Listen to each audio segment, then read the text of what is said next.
For he is not a Jew, which one is outwardly. Neither is that circumcision which is outward in the flesh. Next verse, it says, he is a Jew, which one is inwardly.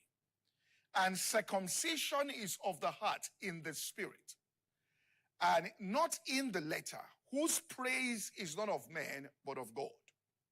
So what he was talking about, the type of circumcision he was speaking about. He says it's not a Jew which one is a Jew which one is inwardly, and circumcision is of the heart in the spirit, and not in the letter, whose praise the inward man. He says what the circumcision is in the complete Jewish Bible that says CJB. If you put it up, also it was in union with him that you were circumcised with a circumcision not done by human hands, but accomplished by the stripping away of the old nature's control over the body, in this circumcision done by the Messiah. In other words, what he's saying of the flesh.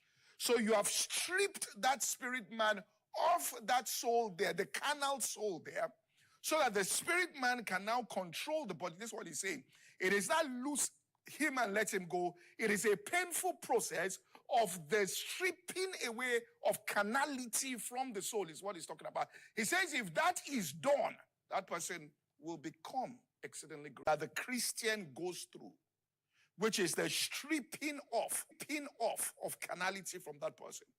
Putting that person in a place where they are dependent upon God. And I'm telling you, if that process is done and is completed in the Christian life, that inward man, the spirit man, becomes completely free. And what happens consistently are miracles in the life of that person. Completely. And Paul was referring to this in Philippians 3:3. Philippians 3:3. And bowels. Whether it was Hagar, whether it was Sarah, the child came out of his bowels. So what did he mean by he that comes out of your own bowels? Now, if you look at that word bowels in Hebrew, it says the child that comes out of your inward parts, not your outward parts.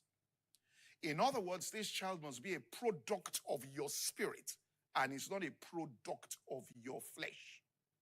Now, what he was saying there was that for this child to be a product of your spirit, the circumstances through which that child is going to be born is going to be impossible for that child to have come according to the flesh.